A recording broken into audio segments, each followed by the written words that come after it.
DeSantis takes aim at Biden's new Ministry of Truth during press conference. Now, here's a guy who's standing up. I don't know if DeSantis will run if Trump runs. I think he said he won't. But let's talk about what's going on with Joe Biden's Ministry of Truth. Speaking to reporters in Williston, DeSantis started the discussion about the board by saying he honestly thought it was just a belated April Fool's joke. They're actually going to create in the Department of Homeland Security a Bureau of Disinformation. It's basically a Ministry of Truth. What they want to do is they want to be able to put out false narratives without people being able to speak out and fight back. They want to be able to say things like Russian collusion and perpetuate hoaxes and have people like us be silenced. And Jen Psaki said that she believes the intent is to stop disinformation. How does the government stop disinformation? Yeah. Here's the example I gave. Ian, what color is the sky? Dark black tonight. Depends on what time of day you ask, I guess. Seamus, what color is the sky? I'm taking his answer. What color is the sky? I'll go with blue. We have two different correct answers. Hold on. The sky is blue, right? But at night it's black. But it's not really blue during the day. It's just the refraction of sunlight. It's actually black. So depending on which way you're looking, it's the 6 and the 9 thing where people are looking both ways.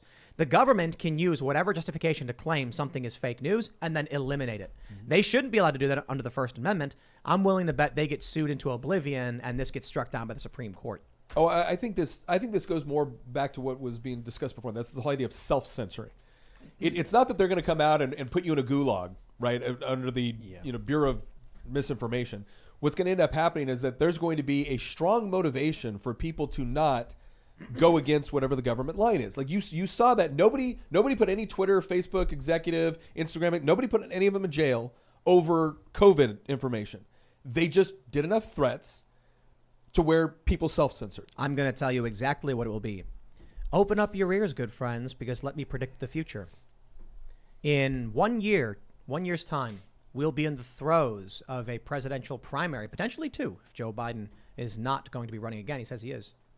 YouTube will come out and say, any story in the news that goes against the narrative from the Bureau of Disinformation will be considered fake news and removed from the platform. Because we want to maintain integrity, we are turning to the experts at the Disinformation Governance Board to make sure false narratives spread by Russia aren't allowed. And then we won't be able to share certain stories because a story will come out saying Hunter Biden punched a baby and we'll be like, look at this video. But the Bureau of Disinformation will say, that's not true. That never happened. And then YouTube will say, according to the experts at the Bureau for Disinformation, that didn't happen. And you posted fake news, so we took it down. Just like those experts from the intelligence agencies who told us that the Hunter Biden laptop story was just Russian disinformation. You mean the woman who's literally running the disinformation governance board? From Fox News, Biden's disinformation director referred to Hunter's laptop as a Trump campaign product and helped push disinformation by claiming that intelligence officials said it was a Russian collusion hoax or something. Yeah, I mean, it's horrific. It's exactly what we can expect from a regime like this. However, I do agree with you that the more serious problem is people tend to self-censor. And so, look, I'm not the first to point this out, but if we had a media which was completely bought, sold, and controlled by the government, we really wouldn't expect the messaging to be any different than it currently is. They all hold to one hegemonic narrative. They're going to gaslight you and lie to you and try to shut down any information to the contrary. And even when that information gets out there, which it happens to from time to time because of the internet and the fact that we have widespread access to misinformation. We heard about Hillary Clinton's emails. We're hearing a little bit about what might be going on behind the scenes at Twitter. Project Veritas does a fantastic job exposing political leaders and organizations the left is sympathetic to. And yet, even with that information, they just say that's A, Russian disinformation, or B, a discredited conspiracy theory, or C, you're a bigot if you repeat it. And so people shut up and don't say anything. Right. And so they don't really need this Ministry of Truth, to be honest.